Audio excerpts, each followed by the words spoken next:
Picture this. You're going to a Lego store one day and, well, you walk in and see a wondrous sight. And it looks something like this. And there's Lego Zelda here. And good morning everybody and welcome back to the channel, because today we are doing something super exciting. We are taking all of my custom sets and we are going to be doing a buyer's guide. And we're going to be basically asking the question of what do you do when you have different budgets for my custom sets. So for this, all 52 of them are on the table. They're all going to be available to buy at the same time, and we're going to run through a couple of different categories about what I think are the best points to pick, basically. So we're going to be doing £20 budgets, £50 budgets, £100 budgets, £200 and £500 budgets with the following categories. My personal pick for what I would buy if I only had those budgets with the current sets available. A display budget for someone that wants to make the best displayable purchase for LEGO Legend of Zelda. Someone that wants the best play value out of their LEGO Legend of Zelda sets. A casual fan, so this is more your LEGO fan, not necessarily a Zelda fan. And then your super fan, of course, referring to LEGO and Zelda fans who are just going to want the best of the best and the thing that's going to be most iconic, I think, as well. We're also going to look at the sets that I would only ever buy on clearance, or, well, I wouldn't because obviously they're my babies, but if I was a normal person, the sets I would actually wait to go on sale before I bought, as well as at the end we're going to do an unlimited budget. So if I had all the money in the world, how many of each set would I buy? And this is including like large-scale dream projects and ones I want to keep sealed and stuff. So obviously we'll look at that when we get there, but I'm excited. We're here. We're going to jump straight in, and of course if you guys want to make any predictions about just pick one of the price points or something and say what you guys would get if faced with the choice. That's your choice down below as well. But either way, I hope you enjoy this fake buyer's guide for some fake pieces of Lego, and let's get straight on into it. So first up, we have the £20 my pick. So this is my favourite or my best choice. If I only had £20 to spend on any of my custom sets, what would I buy? And you guys knew it was coming. It had to be Monk Kosha's Final Trial. I love the build here. I love the Master Cycle Zero. You get a Link, if not an iconic one, as well as a brick-built character with a lot of play and display value. He falls perfectly into both, and he just looks great. He feels like Lego, and I really love him, and he's wacky as well. So he ticks all the boxes for me, and if I only had £20, he's one of my favourite custom sets I've done. Of course, it was going to be Monk Kosha. Next up, the £20 for display category has to go to Z009, the Master Sword Pedestal, which is a perfectly displayable set based off the Breath of the Wild Master Sword location. You'd get your Zelda minifigure, 2 Koroks, and of course a Master Sword to go in a beautifully displayable for desk or shelf build. If you have a small budget and are a fan of the franchise, this is the perfect for pretty much anyone, because it's pretty much in all price points. I know originally I touted this as a gift with purchase, however for today's video we're assuming that none of them are gift with purchases or exclusive, just so that you can actually get your hands on them. But either way, I think the Master Sword Pedestal outshines most of the competition for the £20 display category. £20 for play, however, obviously is going to go to Prince Rallis's Wagon Escort Z0026. This one might be a bit more of an odder choice, but I really love all the features packed into such a small set. Not only is it based off Twilight Princess, and so therefore you get classic Link, but you get 2 horses, a lovely wagon, Telma, and a Bulbo and Bublin, and then of course all the features inside the wagon, such as the openable back, the explosion on the top with the fire that can come out, the chase potential, as well as the non-Zelda potential, of course, it being a Western-styled wagon and all that. Either way, it's very clear to see there's a lot on offer with such a small set, and it very easily is very playable. Therefore, of course, it wins this category. However, for the casual fan, the £20 per bracket goes to one of my least favourite custom sets, hence why it's probably more suited towards the casual fan, because those casual fans absolutely love their transparent elements. So imagine quite a few of just the generic LEGO fans will buy this set just to get some transparent elements to do in their own mocks, and for a cheap price, of course, the Ice Battle Pack will benefit from this largely, particularly all the transparent bricks as well as the bone elements on that one Chilphos I think will draw in a lot of casual fans, and it's a fairly non-brainer if you just like Lego and have no clue what the license is. Get some cool parts for some ice. The £20, however, for Superfan probably goes to these 6 characters from my custom CMF Wave 1, where you'd probably just want to pick the most iconic characters to you, at least from your Zelda journey. And if you're not really a fan of Lego and you're more so on the Zelda side of things, having your Lego Link, Zelda, Ganon, Skull Kid, and then representatives of the Zora and Goron are probably your go-to 6 from this first series. Either way, I think you get quite a lot of value for money here. I mean, a lot of people might go for some of the other smaller sets, like the battle packs and stuff to get Bokoblins, but here you can still get your hands on a Link and Zelda and a lot of other characters for £20, and there's a lot more option depending on what you like out of the Lego Zelda franchise. So I think this is the cheapest and best alternative for the Superfan. Moving up to the £50, we have my pick once again. My pick, of course, goes to the Silent Realm Trial and the Lizalfos Battle Pack, a combination that I think I would definitely choose. There's a lot of playability in both of these sets, and I absolutely love the Lizalfos character mold, and it's one of my most anticipated figures to see in the LEGO The Legend of Zelda official sets whenever they show up. I like the combinability of the build, and while at £50 I wouldn't be able to do anything about it, one day I might be able to, and therefore I definitely want it in the collection. As for the Silent Realm Trial, it's one of my favourite things from Skyward Sword. You've got a really nice colour scheme, some really nice parts, some really nice mockability, as well as some really iconic characters from Skyward Sword, and a great selection of play features, really rounding it out in my head, and I really would like to pick this one up. However, I couldn't just stop there. My alternative pick, which I think I would really struggle to pick between option 1 and 2, is of course Z0011 Guardian Attack, which is so iconic. You get Champion Tunic Link, you get Tracy. This set was really made for me, and I mean, I suppose that's the case because I designed it, but this is also another good choice for the £50, and definitely one that I would struggle between picking this one or the other two if I could only pick one. I'll stop now, but I did a third pick as well. Digilink, of course. My history with Digilink means he would be very hard pass for me to not buy him. He looks adorable, and I love the starter course, and I think it does still work quite well. Not as well as Mario, but it still does work too. So that's my third pick for the £50 range. As for display at the £50 range, just clipping it in by 1p, we have the Breath of the Wild Master Koga helmet, which obviously is the best £50 display set. A lot of you might be wondering why the Flowers or Goomba Cave didn't take this spot. The Goomba Cave, I think it's more so because it's less iconic, and the Flowers are actually 55, so they don't fall into this category. But if you only had £50 to spend on LEGO Legend of Zelda custom sets, for display only, I think Master Koga is a great helmet choice for your shelf. For play, a new set made it in, surprisingly. This is Z0052, the Arbiter's Grand Dungeon expansion, with a lot of great minifigures, a lot of great functions, along with the spin jitsu elements and the rearrangeability of the dungeon. It's one of the few middle-of-the-range sets which I think has a lot to offer for kids and playability in general. Not to mention it offers a nice, unique colour palette and a different kind of building experience. There's a lot on offer with this set, and I definitely think it stands out among the other middle-of-the-range playsets. And for the casual fan, once again, it comes down to the adults loving something else, and it's the castle. Hyrule Castle Infiltration, Z0039, provides a lot of masonry for those parts collection builders, as well as a castle gate set for the first time in a long time for the adult fans who don't care about Zelda but do like a good old castle. There's nothing really else to say. Casual fan like castle, that's it, isn't it? They're going to want the castle. As for the Superfan, though, I think it is a very easy choice. The Z0046 for Escape to the Ranch and the Z005, the Wing Ceremony, make a nice combination totaling to £50. The Lost Wings and Skyward Sword in general might not be some people's favourite element of the franchise, however they do appear on the Hylian Shield, and I think everyone can agree that Groot is an excellent character. Not to mention you get 2 variants of Classic Link across these 2 sets, as well as Lon Lon Ranch, which of course is a lot of people's favourite, considering that a lot of people do love Ocarina of Time, and technically Breath of the Wild as well. Getting Epona, Malon Talon, and Ingo is also a great shout, and there's actually quite a lot of fun to be had compared to the Heart Piece and the Golden Skulltula. I definitely think it's a set for the super fans. And moving into the £100 range, my personal pick is going to be the Fire Sanctuary, and I'm going to admit as well, this is completely biased. It was the first custom set, and there's a lot of special place that it holds with me. However, I do still think it is an amazing set. Lots of rearrangeable rooms to be rearranged and moved. It really does highlight the synergy between the brands, I think, in my head. Of course, getting a Girahim minifigure and a Link minifigure and a Lizalfos minifigure are all great choices, but I think with the heritage of it and just how much it means to me, I think this one has got to take the cake for, if I had £100 and I could choose between any of mine, it would be this one. Or a combination of smaller sets, but we're not going to get into that right now. As for display, the £100 category goes to one of the Divine Beasts, not all four, with one of the three options for the Hinox Beach Rampage.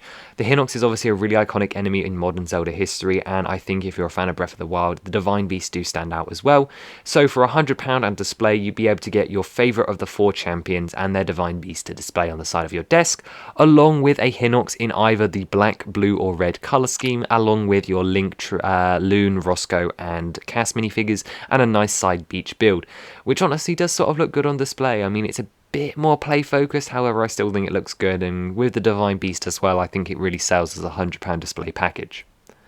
As for play, I think the £100 play combo should go to the Shadow Temple and Bokoblin Battle Pack combo, one retailing for 80 and the other for 20, that's Z007. The Bokoblin Battle Pack comes with a lot of Bokoblin minifigures, which of course are going to create scenarios when you pair it with your Link from the Shadow Temple, where he can clear the camp and get the chest, or he can like fight them and just cook at the camp and can be expanded upon later. But you've also got the Shadow Temple, one of the most playable sets we ever done. There are so many play features in there, so many cool minifigures, roller coaster track, which always is going to add to something, as well as iconic characters like Bongo Bongo and the Redead.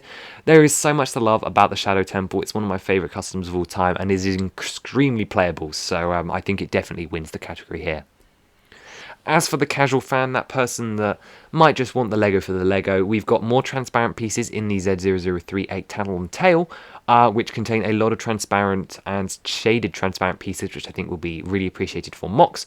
And then Z0049, the Year Clan Attacks, with 846 pieces, which I think people will want for the medieval style housing. I'm going to be honest, Aphel's love Castle, that's what they're going to love about Legend of Zelda. That's just it. You get some cool minifigures and lots of bananas and stuff as well, but I think the buildings will really sell it, and those transparent pieces would make a great deal for an £100 casual fan. As for the super fan, probably going to be the Spirit Train. Might not be everyone's favourite game, but the Spirit Train is definitely an icon for the series. It is something that as a super fan of a £100 you may want to display on your shelf. Sideways, it's nice and thin, it fits in a modern aesthetic, you get some cool figures, and of course you get the train track as well, but mostly it's the Spirit Train. It's just so iconic and it transferred so well. For the £200 range, my pick goes to every single Digilink set plus the Wing Ceremony. I was really struggling with what to fill up the budget with something I hadn't already picked, so we chose the Wing Ceremony just to get a Link minifigure and a Groose minifigure, really, and because Skyward my favourite, and it's my pick and no one can stop me. So, of course, we have the Digilink sets here as well. I wanted to give them some more love. I didn't think they were going to get picked anywhere else. I certainly can't pick them for display. Maybe I could have for play, but they couldn't pick them for display, the super fan or the casual fan, because really it's just me that wants these, which is why they're my pick. So we have the two power-up packs here, which are probably the worst use of £20 you could use in any of these lists, considering that £20 could get me Maz Kosher as well. Adventures with Digilink, of course, is the starter course for 60. You got the big Octo attack with your King of Red Lions build, and the Ganon boss battle as well, and then of course the Ring Ceremony, which I always talked about. And then for display, the £200 category goes as followed. The Hyrule Castle Sanctum, the remastered version, along with the Master Koga helmet, and then the Monk Maskosha's Final Trial. I chose to skew this towards Breath of the Wild. Originally, I was going to go for the flowers, but I thought with the castle, the Koga helmet, and the Monk Maskosha made the most sense. Overall, 3 displayable sets that will look great in a display, and you're going to see this Sanctum pop up a lot, because it does fit quite a few categories. Including the play category, where I did choose to put Digilink as well, just because it is really playable for small children with all of those features and obviously the electronic link. We also put the Builder Shrine Dungeon Builder, which has the most rearrangeable options out of the dungeon building system, as well as just a lot of fun things which you can throw around, play around, and so on. Note as a course builder theme. And then, of course, to finish off the budget of 200, I put the Hyrule Castle Sanctum in at the back, retailing for 120. I think it's a really, really playable set. Of course, it's a dollhouse style castle, but you've also got the Guardian turrets, you've got Calamity Ganon, you've got all the figures, you've got the poop feature, the falling feature, the observatory, the Korok. You've got everything you would ever want for a small child to play with. It's definitely a good play set, which is why it's here. And for the casual fan, once again, AFOs love castles. Here are some castles. I'm not going to say any more, that's all they really want. And then you've got the Super Fan, which of course the castle is the most iconic Zelda thing in the world, so the Hyrule Castle Sanctum is going to be on this list, along with the Breath of the Wild flowers and the Master Sword pedestal to round it out to give you a nice iconic mix of stuff for your average Zelda fan. My £500 pick, however, and we're going to drop a couple of categories at this layer because at this point, if you're a casual fan of LEGO, you ain't spending 500 on this line. It just isn't happening, so there was no point in me picking sets. However, that's not right now. My pick, I went for all the small stuff because I love playsets, and this is exactly what I've got here. So, we have the Fire Sanctuary, the Shadow Temple, the Yiga Clan Attacks, Guardian Attack, Hinox Beach Rampage, Silent Realm Trial, Prince Rallis Wagon Escort, Lizalfo's Battle Pack, and Monk Mazkosha's Final Trial. All of the things I love about LEGO Zelda and all of my favourite custom sets, well, almost all my favourite custom sets are here, and they would make a really cool display. I would not be happy, well, I would not be happy with this. This is amazing. I wish I could own this right now. This might be my favourite like page of stuff I've done. And then for the 500 display category, obviously the Hylian Shield wins out. It's the most displayable set. I mean, it looks perfect. It's round. It's an interesting build. It's wall hangable, so it doesn't take up space. But I also chose to add in the Koga helmet and the Hyrule Botanical Collection, and then also the Guardian Attack just to round out the budget because it looks cool and it is displayable technically because there's no side builds and nonsense. So overall, that is another 4 great displayable sets that work really well as a combination if you are a display Zelda fan. For the play category, I chose to go for the Hyrule Castle Sanctum, the Fire Sanctuary, and the Yiga Clan Attacks, which you get sort of less of a volume, but that Castle Sanctum and Fire Sanctuary are fairly expensive. But you obviously get all of the dollhouse nature of the Sanctum, all of the rearrangeability of the Sanctuary, and then of course all the fun features and dollhouse playstyle of the Yiga Clan Attacks, representing 3 aspects of Zelda, which of course can all be combined as well. You've got your dungeon, your castle, and your village to go with the castle, so there's a lot to love and play with here, I think. As for moving into the sets that I would buy on sale, I mean, if I was sensible, obviously if this wave existed in real life, I'd buy them all full price because I love them. However, if I was sane, sets I would buy on sale, Spirit Train Adventure, it's overpriced. It's 80 and it's not that good, it feels a bit bland. Probably would wait for it to go down to 70 or 60. Most likely 70 because I wouldn't want to miss it. And the Ice Battle Pack, I would just do it 20% off. It's just not that good to me, I don't know. I've never felt happy with it. One day, I'm sure. And then sets that are better than the previous ones, but still ideally you want discount. Like, I'd buy them all full price, they're great sets, but ideally I'd like 5% off, and that goes for the Tower of the Gods, the Castle Troop Battle Pack, Ganondorf's Horseback Duel, and the Wolf Link's Attack, all of which are sets that I think could benefit from 5 to 4% off their retail, either for just being a bit overpriced or just not feeling substantial enough, and I think that's the case with most of them. I think it's substantialness in Wolf Link Attack, Ganondorf Horseback Duel, and Castle Troop Battle Pack, and just being a tad overpriced on the Tower of the Gods due to the sheer volume of pieces. And now we move into my unlimited buy, so there's no budget. I can buy as many as I like, space isn't constraint, and no one's going to judge me. So, we're going to take a deep breath and we're going to go for it. Ooh. So, 3 Guardian Attacks. Obviously, you want more than 1 Guardian. I need a Guardian army. Obviously, you want more, but I think 3 is at least your baseline starting number. 1 Master Sword pedestal, you don't really need more than 1. I guess maybe a second to keep sealed or to get more Koroks, but I'm happy with 1. 2 Fire Sanctuaries. Purely because of my nostalgia, I want to keep 1 sealed. Or just take the minifigs out. One of the 2. I want 5 Bokoblin Battle Packs as a minimum. That's just my starting number, and if I see more on sale, then of course I'd buy more so that I could have an even bigger Bokoblin army, but I would definitely settle for, 10 red Bokos in this set alone, 5 black and 5 blue. Seems a pretty fair number to me. Obviously, sort of want more, but yeah, regardless. 1 or 2 even Great Sea Adventures, because 2 big octos, that's a thing. Also more chews. 2 Castle Pound People Packs, mainly the second one's for the builds, however a second copy of a lot of those figures is just cool parts. 1 Goma's Lair, there's just no real need to have more than 1. 3 Cuckoo's Nest to get a total of 9 cuckoos, 10 with my Anju, or more with my, what you'll see in a minute. The Wing Ceremony, just 1 copy of that. I don't need multiple Loft Wings, and they're all named characters, so there's no benefit to duplicates. And 2 Wolf Link Attacks, because despite having a second Wolf Link, I think the gate build's cool enough to have 2 of, and I wouldn't mind a second Bulbo, or Bubbling Archer, should I say. The next part, 1 whole box of CMF1 and 1 whole box of CMF2. That will give me some duplicates, and I feel like that's more than enough. Give me a couple of Links and Zeldas and such, but it will also give me multiple Majora's Mask pieces, multiple Goron bodies, and multiple phantoms and stuff. So I think any duplicates I could want from Series 1 will be coped with a full box of 3 sets or whatever it is. As for box 2, so the CMF Wave 2, again, I think with a full box, some duplicates will get me where I need to be. Multiple Koroks, multiple Dark Nuts, multiple Skirvos, and a couple more Cuckoos. Nothing really to be lost there, but nothing too harmful to gain, so I think a full box is just about the right amount for these guys. Moving into our Wave 2 stuff, I definitely want 2 of the Wave 1 Advent Calendar, mainly just to get some more of those exclusive builds, like a second Majora's Mask Moon, Spirit Orb, and the Champion Photo. But of course, those minifigures do stand out, a second Chew, Korok, Terrako, and obviously all the figures will be lovely as well. 1 Spirit Train Adventure, because you can't really extend the train, there's no real need. 10 Lizalfos Battle Packs, because I love the Lizalfos mold, and they don't come in the same ratio as the Bokoblins, and also because those builds combine really awesomely to create one of those Lizalfo camps from the Lanayru province in Breath of the Wild, and also the Road Home Besieged from Age of Calamity, meaning that I would really love to have a sprawling like Lizalfo's camp, and you need at least 4 of them to make the camp hut, so it had to be at least 8, but I went for 10 just to get a couple more. Then we've got 3 Monk Maskosha's Final Trial. I'm not really sure why I want so many. 1 to keep sealed, 2 to open. Really you only need 1 Monk, but second one because second one. 1 Hylian Shield because I'm not insane. I may seem it, but I'm not insane. 1 of the 2 Divine Beasts from this wave, and 2 of the Sheikah accessory packs, purely for the torsos, and the second Sheikah Warrior for like a Link Stealth Armor custom or whatever. 8 Ganon Blight polybags, so I can have 2 of each Blight, because I guarantee you I want to display some in the castle, but I also want to just display them so I can see them.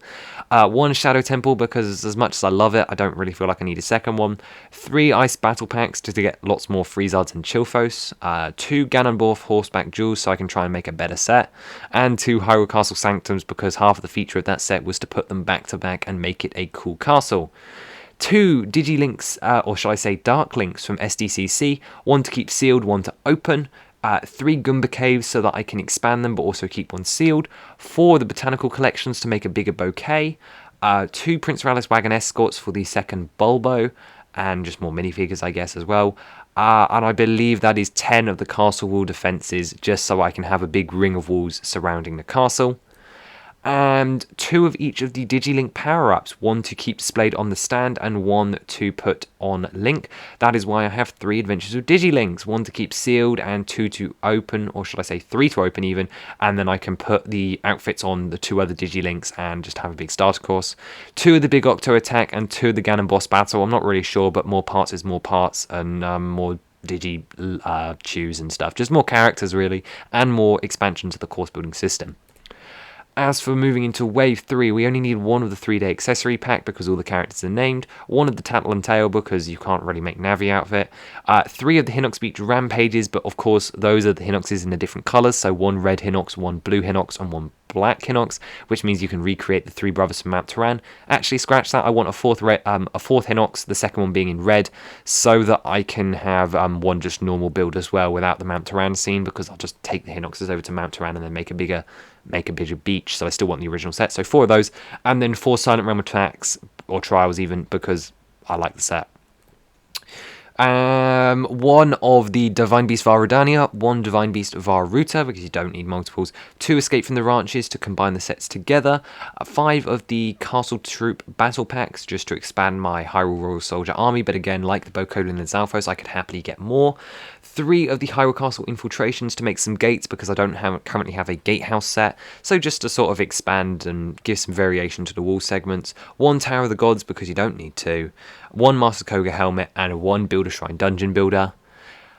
10 Yiga Clan attacks. It may be a bit excessive, but you want a big Hyrule Castle town, and obviously you can do some mods. I think my plan for those would definitely be to mod some of them into the other buildings you see in Age of Calamity, like the ones with the roof up high and you can go underneath them. 2 Arbiter's Grounds Dungeon Expansion, and 2 of the Hero of the Sea Advent Calendar, once again for those small extras like the Wind Waker post box, and of course the Minish Link and Gossip Stone and builds. You just need more than 1. And Arbiter's Ground because the figures are cool, really. I mean, that's pretty much it. But that is actually gonna do it for today. because that's all I've really got to talk about. If we think about it, we've been through quite a lot today, so I do want to hear down below what you guys' favourite custom set is, or which one you want to buy multiples of. I feel like there's a couple of sets which really do lend themselves to buying multiples of. We've just been through them all just there, so someone might care enough. We'll see how it goes. Either way, I hope you enjoyed this fake buying guide for fake Lego, and it gives you a bit more insight into how the sets all work as a relationship together. It was something I knew I wanted to do, and I'm glad that we finally got around to it, and then we can finally close the door on this wave and start moving towards new customs. So that will be super, super exciting. I will see you back here again very, very soon, and have a good day. Bye bye.